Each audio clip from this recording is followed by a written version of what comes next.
Hello दोस्तों, welcome to your educational channel मेरा classes में आपका बहुत बहुत स्वागत है। मैं हूं आपकी हिंदी की एजुकेटेड डॉक्टर अलका। जैसा कि आपको पता है, जो आपका एग्ज़ाम है वो 1 जून को होने वाला है। तो आई होप आपकी तैयारी बहुत अच्छी चल रही होगी और हम एक्सपेक्ट करते हैं कि आपकी जो तैयारी है वो कंप्लीट हो चुकी है। आप अपने रिवीजन और प्रैक्टिस की तरफ बढ़ रहे होंगे। अगर आपको कोई भी प्रॉब्लम हो रही है अपने सब्जेक्ट के स्टडी मटेरियल से, चाहे वो हिंदी हो या इंग्लिश हो या इकोनॉमिक्स हो, हिस्ट्री हो, ज्योग्राफी हो, पॉलिटिकल साइंस हो, कोई भी सब्जेक्ट हो आपका, आप हमसे जुड़ सकते हैं और अब हम आपको आपके स्टडी मटेरियल से संबंधित जो भी पीडीएफ बुक्स और वीडियो लेक्चर्स जो भी अवेलेबल होगा, हम आपको उपलब्ध करवाने की पूरी पूरी कोशिश करेंगे। और रही बात हिंदी विषय की, तो हिंदी विषय में हम देखते हैं कि हमारी यूनिट 1, 2, 3, 4, 5 और यूनिट 10 ये हमारी कंप्लीट हो चुकी है और 6 हमारी चल रही है। 7 और 8 बस इतनी हमारी यूनिट्स बची हुई है। इनके वीडियो लेक्चर्स अभी हम कर रहे हैं और ये सारी के वीडियो लेक्चर्स भी हो चुके हैं और पीडीएफ बुक्स भी आपको एप्लीकेशन पे अपलोड की जा चुकी है। ठीक है। और इसके साथ साथ ही हमारे पास एक चीज और है। इसमें हम देखते हैं इसमें हम देखते हैं कि जैसे कि आपका जो पेपर है ना, जो आपका लास्ट टाइम एग्जाम पेपर हुआ था, तो उसमें भी जो जैसे यूनिट 3 है या यूनिट 4 है, जिससे संबंधित जो जो भी आपके जो यूनिट वाइज जो क्वेश्चंस होंगे वो भी हमने ऐड किया हुआ है। वो हम आपको अभी थोड़ी देर से दिखाते हैं। ठीक है। तो हम लास्ट टाइम हम क्या कर रहे थे, लास्ट टाइम हमने देखा था कि जो हमारे सिलेबस के हिसाब से है, सिलेबस में क्या दिया हुआ था हमारा पहले, कि आधुनिक काल की सामाजिक, आर्थिक, राजनीतिक, धार्मिक पृष्ठभूमि, ये हमको देखना था। तो ये हम देख रहे थे। तो इसमें हमने क्या देख लिया था, इसमें हमने भारतेंदु युग देख लिया था, द्विवेदी युग देख लिया था, छायावाद। ठीक है। तो हम छायावाद कर रहे थे अभी। छायावाद में हम देखते हैं, यहाँ पर छायावाद में हम क्या देखते हैं कि जो महिलाओं की भागीदारी क्या था, स्वतंत्रता संग्राम में बढ़ गई थी। अब भारतेंदु युग में और द्विवेदी युग में, भारतेंदु युग में क्या था, यहाँ से शुरुआत हुई थी सामाजिक पृष्ठभूमि में क्या शुरुआत हुई थी कि जो जातिवाद था, जो अंधविश्वास था, जो पाखंड था, जो आडंबर था, वो भारतेंदु युग में काफी ज्यादा था। ठीक है। तो इसका जो उल्लेख था वो हम इस समय के साहित्य में मिलता था। फिर द्विवेदी युग में क्या हुआ कि नारियों के विषय में जो ये चीजें तो चली आ रही थी, इनके साथ साथ ही उसके साथ क्या नया चीज इंक्लूड हुआ कि जो औद्योगिकरण था वो शुरू हुआ थोड़ा थोड़ा। और उनकी नारियों के विषय में जो उदासीनता थी वो धीरे धीरे समाप्त होने लगी। उनके विषय में नए नए साहित्य की रचनाएं होने लगी। जैसे साकेत हम देखते हैं। ठीक है। साकेत हम देखते हैं, यशोधरा हम देखते हैं। ये सारी चीजें हमें द्विवेदी युग में देखने लगी। अब जब छायावाद आया, तो छायावाद में क्या हुआ कि महिलाओं की भागीदारी स्वतंत्र संग्राम में बढ़ गई। ठीक है। सरोजनी नायडू, कमला नेहरू जैसी जो महिलाएं थी आंदोलन में सक्रिय हो गई। तो नारी शिक्षा और अधिकारों पर जो चर्चा थी वो तेजी से होने लगी। ठीक है। अब इस छायावाद में हम और क्या देखते हैं कि वो सारी चीजें जो भारतेंदु युग में थी वो तो थी, और इसकी आगे भी ये सारी चीजें जैसे शिक्षा और अधिकार पे बात होने लगी। ठीक है। फिर भी अभी असमानता थी महिलाओं के प्रति। अगर हम सामाजिक स्तर पर देखें तो समानताएं थी, पर इन मुद्दों को जो छायावादी कवि थे सीधे मुद्दे पे नहीं उठाए, बल्कि प्रकृति प्रेम, आत्मिक सौंदर्य और मानवीय भावनाओं के द्वारा उनको व्यक्त किया। अब आप देखिए, अगर सुमित्रा नंदन पंत की कविताओं में आप देखेंगे, या महादेवी वर्मा की कविताओं में आप देखेंगे, जयशंकर प्रसाद की आप रचनाओं में देखेंगे, तो आपको ये सारी चीजें, या आप जो निराला है उनकी कविताओं या रचनाओं में देखिएगा, तो आपको ये चीजें कहीं ना कहीं इनडायरेक्टली झलकेगी। निराला की एक सबसे बड़ी शोक गीत जिसको कहा जाता है, जो उनकी पुत्री के मृत्यु के संबंध में था, सरोज स्मृति। ठीक है। तो ये भी हम उसको इसमें इंक्लूड कर सकते हैं। अब जो पंत की पल्लव में है ना, जो उनकी रचना है, तो उसमें एक संग्रह है, उसमें क्या प्रकृति और मानव के बीच संवाद का चित्रण है। जबकि जयशंकर प्रसाद की कामायनी में मानव जीवन की जटिलताओं को दर्शाया गया है, और इसी में महिलाओं को भी, स्त्रियों को भी इंक्लूड किया गया। ठीक है। जाति और वर्ग असमानता अभी भी समाज में थी। ठीक है। और ग्रामीण क्षेत्रों में किसानों का शोषण जारी था। शहरी क्षेत्रों में क्या था, मजदूरों की स्थिति दयनीय हो गई थी। छायावाद ने इन यथार्थ से कुछ हद तक दूरी बनाए रखी और व्यक्तिगत भावनाओं को प्राथमिकता दी। ठीक है। छायावाद में हम प्रमुख रूप से किसको किसको देखते हैं, हम देखते हैं जयशंकर प्रसाद को, हम देखते हैं सुमित्रा नंदन पंत को, हम देखते हैं महादेवी वर्मा को और निराला को। ठीक है। हम किसको देखते हैं, कि निराला। छायावादी कवियों से कुछ था आशय इसी था, जबकि इसी समय में ना राष्ट्रीय प्रेम भी हमको दिखेगा, तो वहां फिर हम देखेंगे ये जो यहाँ छूट चुकी थी चीजें, जैसे क्या यथार्थ छूट चुका था, व्यक्तिगत मजदूरों और ये जाति वर्ग की असमानता, ये हमको वहां दिखेगी, ठीक है। और फिर ये आगे चल के जो इन लोगों ने छोड़ दी थी चीजें, वो हमको आगे प्रगतिवाद में भी मिलती है। अब धार्मिक पृष्ठभूमि छायावाद की क्या स्थिति हम देखें, तो ये जो काल था, व्यक्तिगत आध्यात्मिकता और रहस्यवाद का समय था, ठीक है। और कवियों ने क्या वेदांत, उपनिषद और प्रकृति के साथ आत्मा का संबंध अपने साहित्य में स्थान दिया। कामायनी मानव जीवन के धार्मिक और दार्शनिक पहलुओं को चित्रित किया। मनु और श्रद्धा के माध्यम से सृष्टि और संहार का चक्र को दर्शाया। पंत ने प्रकृति को ईश्वर के रूप में देखा और उनकी कविताओं में सर्वेश्वरवाद की झलक मिली। हिंदू मुस्लिम एकता, जो उसका जो तनाव था, हिंदू मुस्लिम का तनाव था, इस काल में बढ़ रहा था। खिलाफत आंदोलन, खिलाफत आंदोलन इनकी हिंदू मुस्लिम की एकता को बढ़ावा दे रहे थे, लेकिन बाद में सांप्रदायिकता के बीज ही बोएगा, जिससे फिर ये चीज आगे नहीं बढ़ पाई। छायावाद में धार्मिक संकीर्णता से अधिक व्यापक मानवतावाद पे जोर दिया गया था। ये जो काल था, इसमें क्या सबसे अधिक जैसे हम अन्य कालों में देखते हैं, तो हमें आर्य समाज मिलता है, ब्रह्म समाज मिलता है, ठीक है, ईसाइयों का हमें मिलता है, लेकिन इस बार में हमें सबसे अधिक इसमें छायावाद में अगर साहित्य की दृष्टि से देखें, तो मानवतावाद पे जोर दिया गया। महादेवी वर्मा की कविताओं में रहस्यमय भक्ति और आत्मिक पीड़ा का चित्रण है, जो धार्मिक भावनाओं की व्यक्तिगत स्तर पर ले जाता है। अब राजनीतिक पृष्ठभूमि कैसी थी, कि ये काल जो था क्या था, गांधीवादी आंदोलन, ये समय क्या था 1918 या 20 से 1936 के आसपास तक, ठीक है, ये समय था। तो क्या था ये काल, गांधीवादी आंदोलनों और राष्ट्रीय जागरण का समय था। असहयोग आंदोलन, सविनय अवज्ञा आंदोलन, भारत छोड़ो आंदोलन इस समय चल रहे थे। ब्रिटिश शासन के खिलाफ जनता का गुस्सा बढ़ रहा था। 1929 में लाहौर अधिवेशन में पूर्ण स्वराज की मांग की गई थी। छायावादी कवि ने अप्रत्यक्ष रूप से राष्ट्रीय भावनाओं को अपने साहित्य में व्यक्त किया, जो कि हम जयशंकर प्रसाद की जो पंक्ति है, जो रचनाएं हैं, जैसे कि नाटक में हम देखते हैं, चंद्रगुप्त में हम देखते हैं देश प्रेम, ठीक है, इन और चंद्रगुप्त में हम देखते हैं, और आपके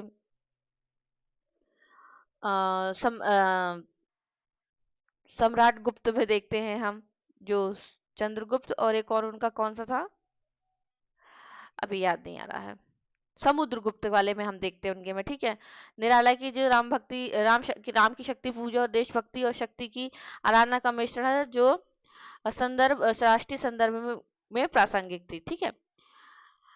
साहित्य प्रभाव देखते हैं हम, तो छायावाद कविता में भावनात्मकता, प्राकृतिक चित्रण, रहस्यवाद का प्रभुत्व, ये सब दिखाई देता है। और साहित्य व्यक्तिगत मुक्ति और राष्ट्रीय चेतना का संगम था। इसमें व्यक्तिगत मुक्ति भी दिखा रहे थे और राष्ट्रीय चेतना भी दिखा रहे थे। इस काल की रचनाएं सौंदर्य और भावुकता से परिपूर्ण थी। अब जो छूट गया छायावाद में, तो ये जो आगे जैसे जैसे धारा गई, तो वो भक्ति बोल रहे, भारतीय हिंदू युग, द्विवेदी युग, अब छायावाद, इन सबको साथ लेके चलते। अब प्रगतिवाद और प्रयोगवाद में हम देखते हैं क्या था। इसमें क्या था कि इसका उदय क्या हुआ 1936 से लेखक संघ की स्थापना के साथ हुआ, और इसके अध्यक्ष कौन से, मुंशी प्रेमचंद, ठीक है। इसके प्रथम अधिवेशन के जो अध्यक्ष थे, वो मुंशी प्रेमचंद चंद थे।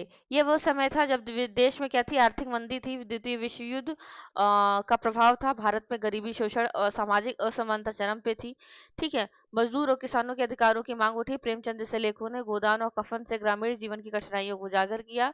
इस काल में समाज यथार्थवादी साहित्य की ओर मुड़ पड़ा। सबसे विशेषता प्रगतिवाद की, कि समाज क्या था, यथार्थवादी साहित्य की ओर बढ़ा। स्वतंत्रता के बाद क्या हुआ, समाज में आशा निराशा का मिश्रण हुआ। विभाजन की त्रासदी ने लाखों, ये फिर प्रयोगवाद की आगे चल रहे हैं ना, लाखों लोगों को प्रभावित किया। जाति, वर्ग, लैंगिक समानता पर सवाल उठे। प्रयोगवाद में अज्ञेय और नई कविता में मुक्तिबोध ने व्यक्तिगत और सामाजिक यथार्थ को नए रूप में प्रस्तुत किया। आधुनिक महिला में शहरीकरण, तकनीकी प्रगति, वैश्वीकरण ने समाज को प्रभावित किया। महिलाओं की स्थिति में थोड़ा सुधार हुआ, लेकिन अभी भी पूर्ण समानता की राह लंबी थी। समकालीन साहित्य में भी ये सभी मुद्दे प्रमुखता से उभरे। धार्मिक पृष्ठभूमि देखें तो इस काल में क्या, धर्मनिरपेक्षता सांप्रदायिकता के बीच संघर्ष था। स्वतंत्रता के बाद संविधान धर्मनिरपेक्षता को अपनाया गया, लेकिन हिंदू मुस्लिम दंगे और बाबरी मस्जिद जैसे मुद्दों ने धार्मिक तनाव को बढ़ा लिया। और इन्हीं इन्हीं मुद्दों पे बहुत से साहित्यकारों ने बहुत सारी, हिंदू मुस्लिम दंगे में हम देखते हैं तमस, ठीक है, हम तमस देखते हैं भीष्म सानी का, और इनका सूखा बरगद देखते हैं हम, ठीक है, बहुत सारी रचनाएं हमें जो है ये हिंदू मुस्लिम दंगे या बाबरी मस्जिद इन सब चीजों पर रची गई थी रचनाएं। प्रगतिवादी लेखकों ने धर्म के पाखंड और शोषण की आलोचना की, ठीक है, और मुक्तिबोध के अंधेरे में कविता में धार्मिक और सामाजिक यथार्थ का विश्लेषण और समकालीन साहित्य में धर्म का व्यक्तिगत और सामाजिक संदर्भ देखा गया। राजनीतिक स्थितियां देखें तो क्या थी कि स्वतंत्रता संग्राम चरम पर और स्वतंत्र भारत के निर्माण का समय था। भारत छोड़ो आंदोलन और आजादी जो 47 से मिली, इस काल की मतलब प्रमुख घटनाएं थी। स्वतंत्रता के बाद समाजवादी विचारधारा और नेहरूवादी जी नीतियों से इनका प्रभाव पड़ा।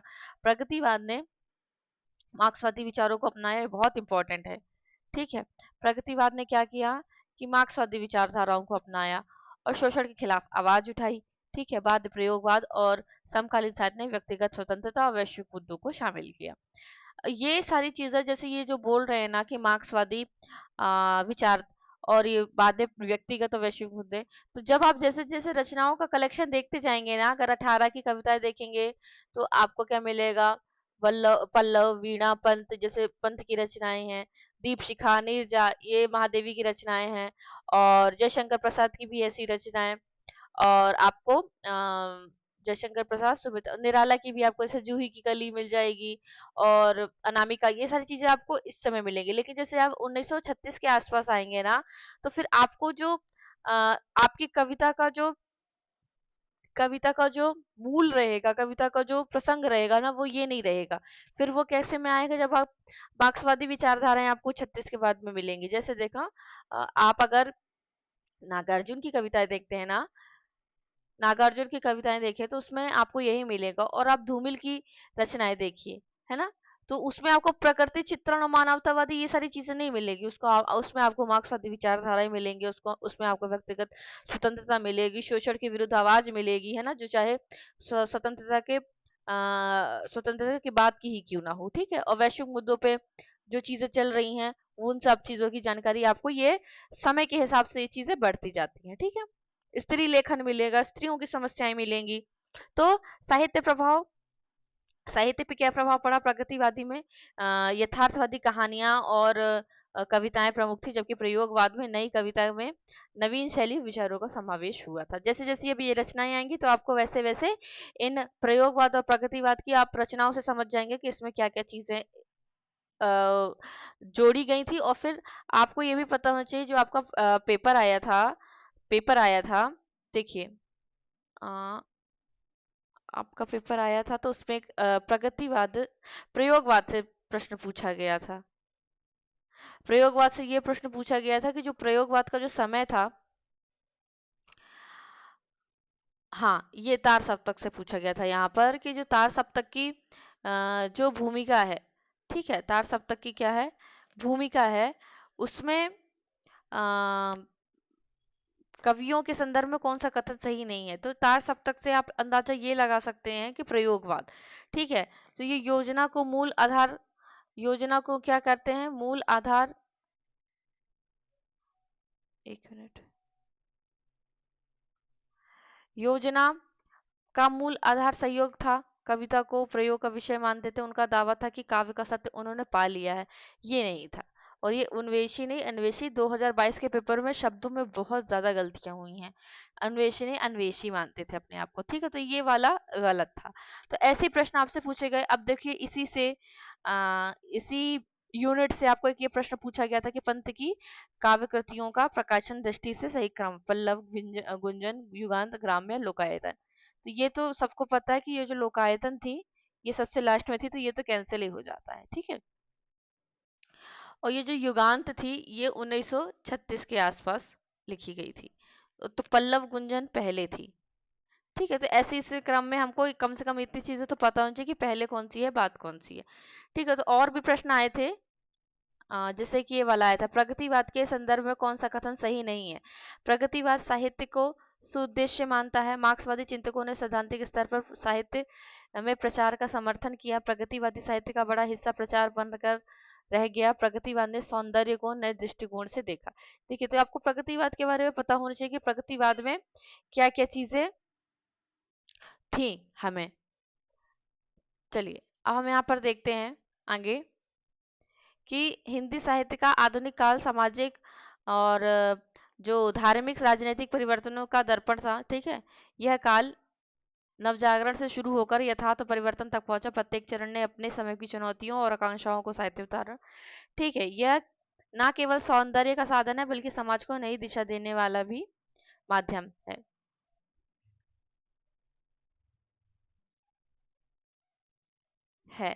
ठीक है, अब हम आगे क्या देखते हैं? अब हम आगे देखते हैं भारतीय नवजागरण। ठीक है, नवजागरण या जिसको हम रेनेसां भी कहते हैं। ठीक है, अगर आप अपना सिलेबस देखेंगे तो ये वाले सिलेबस के हिसाब से ये जो सिलेबस है ये यहाँ तक पृष्ठभूमि हो गई। तो एक टॉपिक आपका यहाँ पर कंप्लीट हो गया। दूसरा आपका क्या है? भारतीय जागरण रेनेसां। अब हम ये वाला टॉपिक करते हैं। ठीक है, तो इसमें हम देखते हैं कि भारतीय नवजागरण क्या है। ठीक है, और साहित्य की दृष्टि से इसमें इसका क्या उपयोग है और उससे हमें आ, इसका हमारे साहित्य में क्या प्रभाव पड़ा, हम ये देखते हैं। तो भारतीय नवजागरण में, जिसको क्या कहते हैं, इंडियन रेनेसां के रूप में भी जाना जाता है, 19वीं और 20वीं शताब्दी में भारत में सामाजिक, धार्मिक और सांस्कृतिक राजनीतिक क्षेत्र में हुई व्यापक परिवर्तन और जागरूकता का एक ऐतिहासिक दौर था। यूरोपीय पुनर्जागरण जो हुआ था पहले, भारतीय नवजागरण के पहले पहले जो यूरोपीय पुनर्जागरण हुआ था उससे ये प्रेरित था। भारत के संबंध में इसकी अपनी पृष्ठभूमि थी, अपनी विशेषताएं थी। ये वो समय था जब भारत में क्या था, ब्रिटिश औपनिवेशिक शासन के अधीन था हमारा भारत, और पश्चिमी जो शिक्षा थी, विचारधारा थी और उनकी तकनीकी जो प्रगति थी, भारतीय समाज को प्रभावित कर रहा था। भारतीय नवजागरण ने परंपरा और आधुनिकता के बीच संतुलन स्थापित करने की कोशिश की, जिसके परिणाम से क्या हुआ कि सामाजिक सुधार, धार्मिक पुनर्जनन या पुनर्जागरण, राष्ट्रीय चेतना और साहित्यिक सांस्कृतिक उत्थान हुआ। ठीक है, ये भारत के संदर्भ में था। अब हम भारतीय नवजागरण की पृष्ठभूमि देखते कि इसकी पृष्ठभूमि क्या थी। कि 18वीं शताब्दी में जब भारत में मध्यकालीन सामंती व्यवस्था और धार्मिक रूढ़िवादिता का बहुत प्रभाव था। इस समय क्या था, अगर हम 18वीं मतलब 1700 से एक से लेके 1799 तक हम ये समय देखते हैं, तो उस समय क्या था कि सामंती युग मतलब उच्च नीच वर्ग वाली व्यवस्था, और धार्मिक रूढ़िवादिता मतलब धर्म कट्टरता बहुत ज्यादा थी इस समय पे। मुगल साम्राज्य का इस समय पतन हो गया था और ब्रिटिश जो सरकार थी उसका यहाँ पर उदय हो गया था। 1757 मतलब यही समय, इसी के ड्यूरेशन में था कि प्लासी का युद्ध और 1857 के प्रथम स्वतंत्रता संग्राम के बीच में भारतीय औपनिवेशिक शासन के अधीन आ गया भारत हमारा।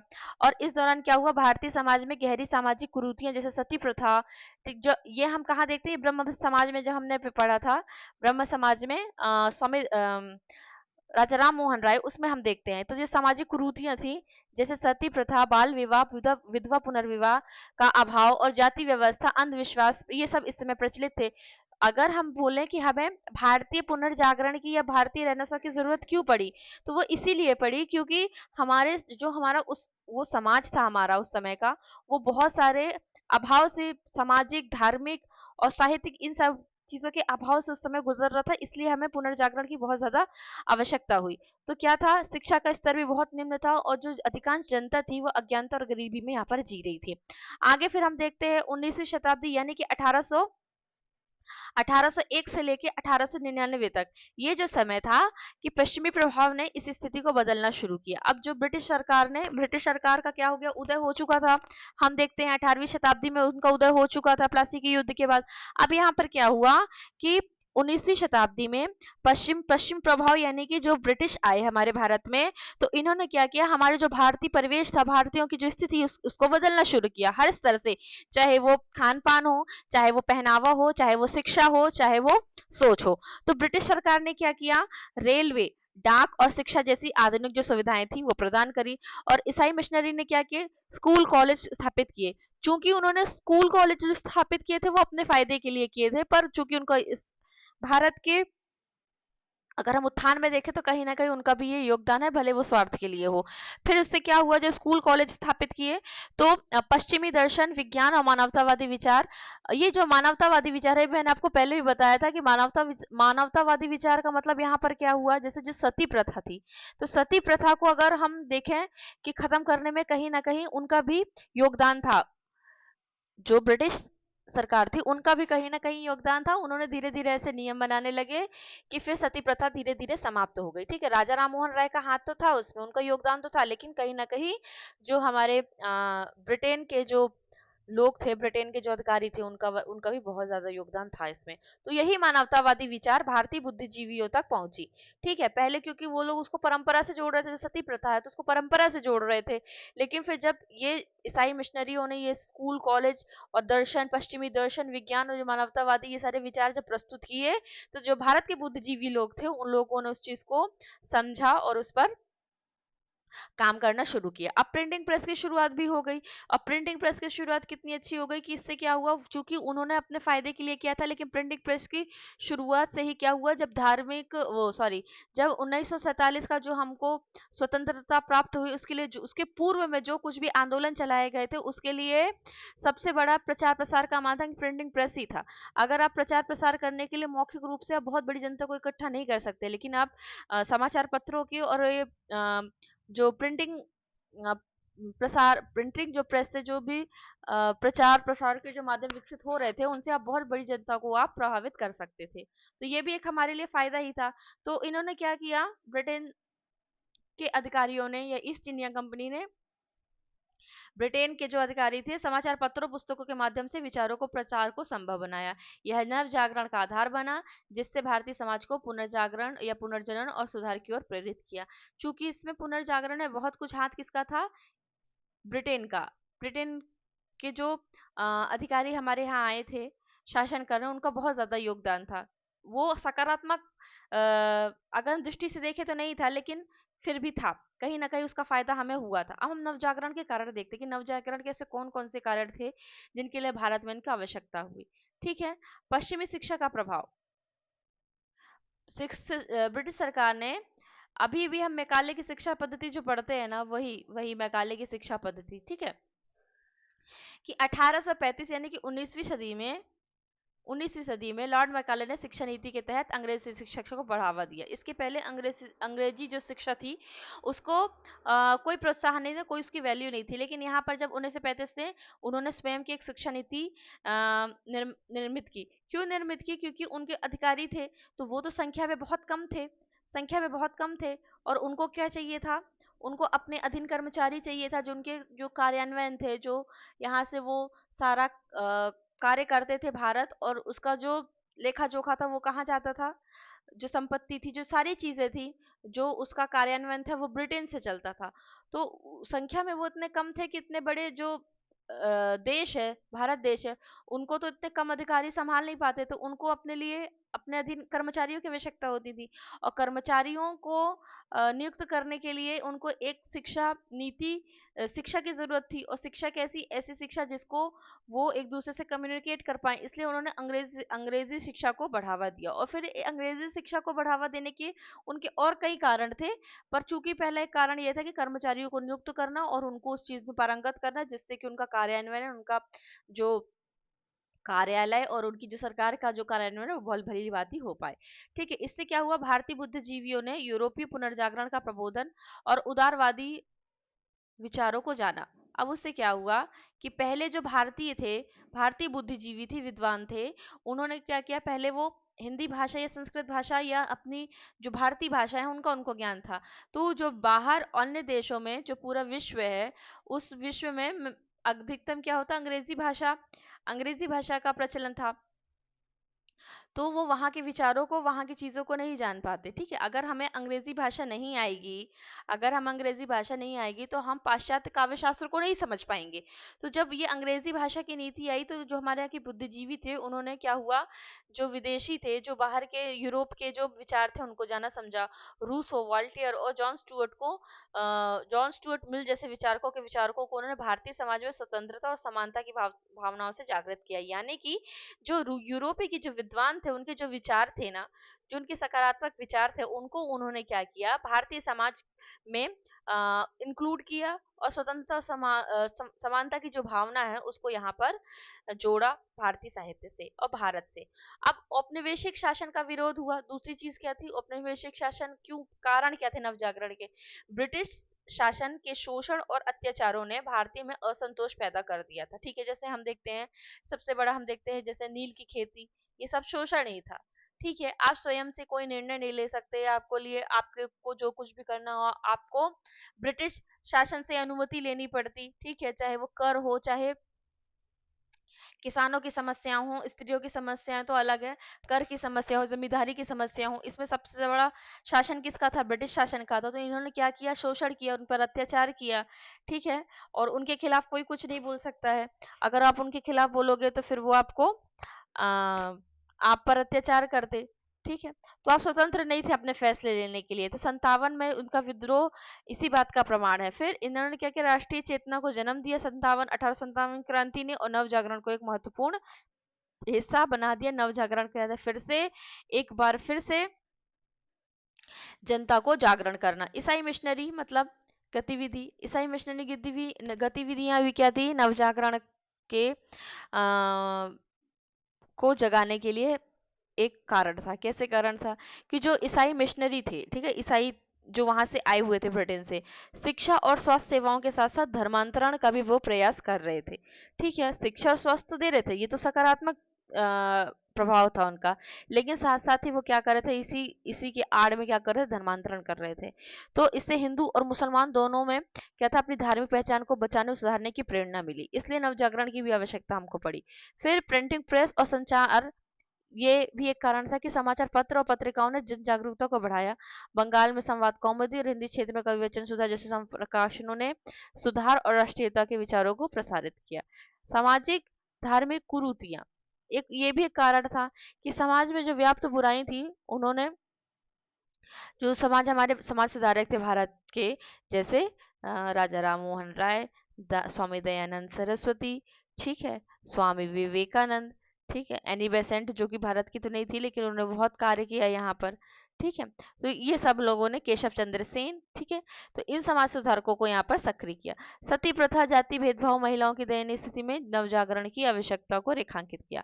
अब नवजागरण के प्रमुख क्षेत्र कौन कौन से हैं हम यहाँ पर देख लेते हैं। पहले तो सामाजिक सुधार, तो इसमें हम देखेंगे कौन सा? कि सामाजिक कुरीतियों को दूर करने का प्रयास इसमें किया गया।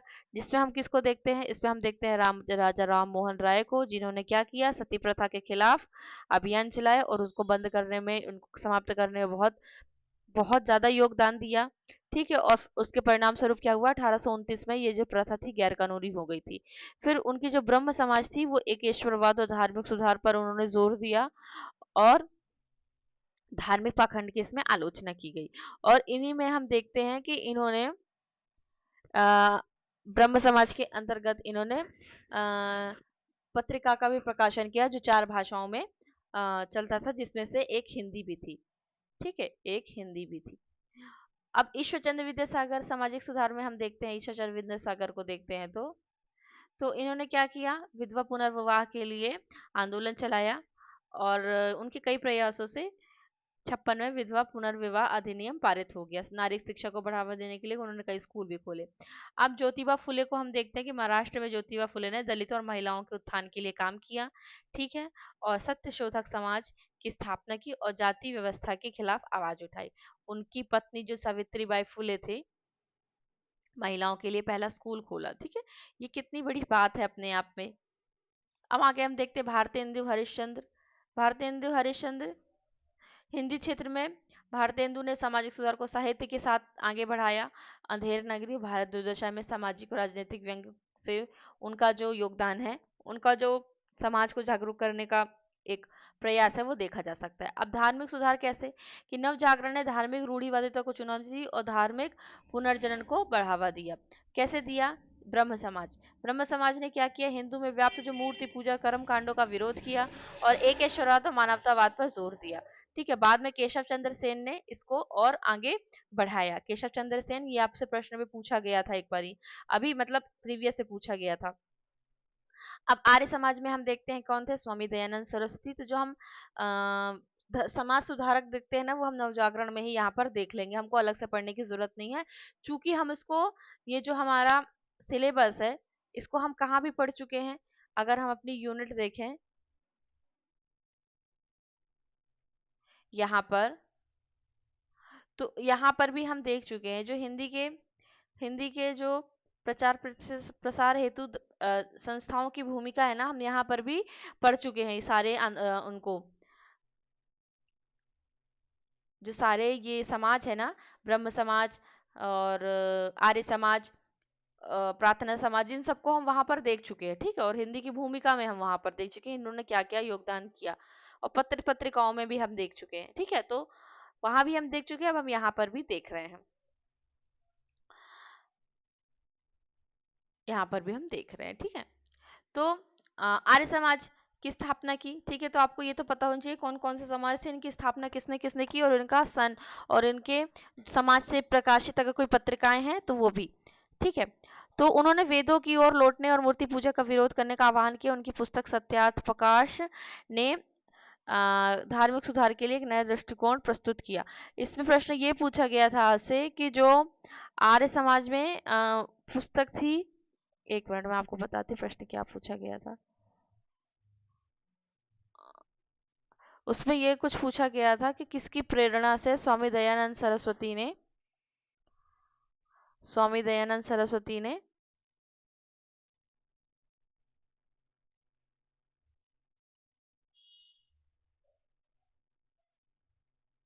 ये एक प्रश्न पूछा गया था, कवियों की उर्मिला विषयक उदासीनता शीर्षक से सरस्वती में प्रकाशित लेख किस नाम से लिखा था। तो ये नहीं है, ये नहीं है, ये नहीं है, भुजंग भूषण भट्टाचार्य की उनका सही उत्तर था।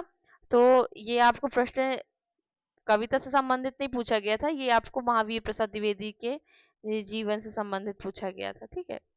वो प्रश्न मुझे भी दिख नहीं रहा है।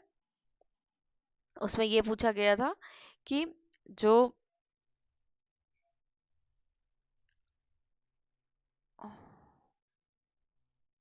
उसमें केशव चंद्र ऑप्शन में था।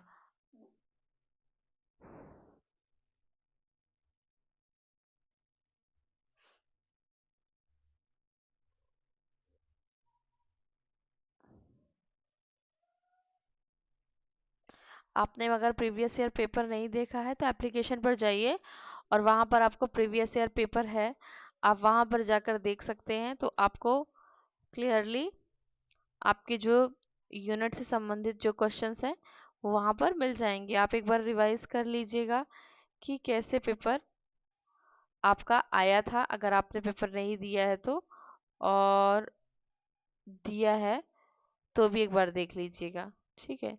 अभी तो फिलहाल मुझे यहाँ दिख नहीं रहा है, अभी एक बार मैं सरसरी और देख के आपको इस पे पीडीएफ में डाल दूंगी। तो उसमें पूछा गया था, केशव चंद्र का सेन का नाम पूछा गया था। अब जो स्वामी मतलब रामकृष्ण मिशन की स्थापना भी हमको इस नवजागरण के अध्ययन में देखने मिलती है। तो उन्होंने क्या किया था, अब अगर आपसे पूछे कि किस समाज में वेदों की ओर लौटो और मूर्ति पूजा का विरोध दिखता है, तो आपको पता होना चाहिए कि आपको किस में दिखाई देता है, ठीक है। आगे हम देखते हैं कि यहाँ पर रामकृष्ण मिशन स्वामी विवेकानंद ने 1897 में रामकृष्ण मिशन की, अच्छा इनका क्रम भी पूछा जा सकता है, जैसे आर्य समाज, ठीक है, नहीं पहले ब्रह्म समाज, फिर आर्य समाज, फिर रामकृष्ण मिशन, ऐसे इनका क्रम भी पूछा जाएगा। उन्होंने हिंदू धर्म की सार्वभौमिकता का प्रचार किया और पश्चिम में भारतीय दर्शन को पहुंचाया। 93 में शिकागो विश्व धर्म सम्मेलन में उनके भाषण ने भारत की आध्यात्मिक पहचान को मजबूत बनाया। अब केवल अभी तो मैंने यहाँ हिंदुओं को बस पढ़ा ना, अब यहाँ पर हम देखते हैं मुस्लिमों में क्या था कि अलीगढ़ आंदोलन, ठीक है। तो सर सैयद अहमद खान ने मुस्लिम समाज में सुधार के लिए अलीगढ़ आंदोलन शुरू किया। 1875 ईस्वी में अलीगढ़ मुस्लिम विश्वविद्यालय की नींव रखी, जिसे मुस्लिम समुदायों का आधुनिक शिक्षा से जोड़ने का प्रयास किया गया। अब हम राष्ट्रीय चेतना देखते हैं कि नवजागरण ने और क्या प्रयास किया कि जो राष्ट्रीय चेतना को जिसने जन्म दिया था वो स्वतंत्रता संग्राम में क्या हुआ, कारगर सिद्ध हुआ। 57 का जो विद्रोह था, यह पहला संगठित प्रयास था जिसने ब्रिटिश शासन के खिलाफ भारतीयों को एकजुट किया। हालांकि यह सफल रहा, लेकिन इसने राष्ट्रीय भावनाओं को प्रज्वलित किया। भारतीय राष्ट्रीय कांग्रेस की स्थापना हुई इसमें। स्वदेशी आंदोलन जिसमें क्या हुआ, बंगाल विभाजन के खिलाफ शुरू हुआ, और नवजागरण का एक हिस्सा था स्वदेशी वस्तुओं को आत्मनिर्भरता को बढ़ाया गया और विदेशी वस्तुओं का बहिष्कार किया गया। अब आगे हम इस पे क्या देखते हैं, साहित्यिक और सांस्कृतिक उत्थान देखते हैं कि बंगाली साहित्य में रविन्द्रनाथ टैगोर, बंकिम चंद्र चट्टोपाध्याय, शरद चंद्र चट्टोपाध्याय ने बंगाली साहित्य को समृद्ध किया। और बंकिम का जो आनंद मठ का गीत था और वंदे मातरम, ठीक है, राष्ट्रीय भावनाओं का प्रतीक बन गया था। और हिंदी साहित्य में देखते हैं भारतेंदु हरिश्चंद्र, ठीक है, तो ये सबसे बड़े थे, हिंदी को आधुनिक रूप दिया, ठीक है, और भारतीय के जो हिंदी हिंदू हिंदुस्तान का जो नारा था इस काल का प्रतीक बन गया था। कला और संगीत में हम देखते हैं तो चित्रकला और संगीत में भी नई नई शैलियों ने जन्म लिया। Bengal school of art and Rabindra Sangeet इसका उदाहरण था, ठीक है। अब इसमें जो नव जागरण में जो हमारे प्रमुख लोग थे वो कौन कौन से थे, वहां हम देखते हैं। यहाँ हम देखते हैं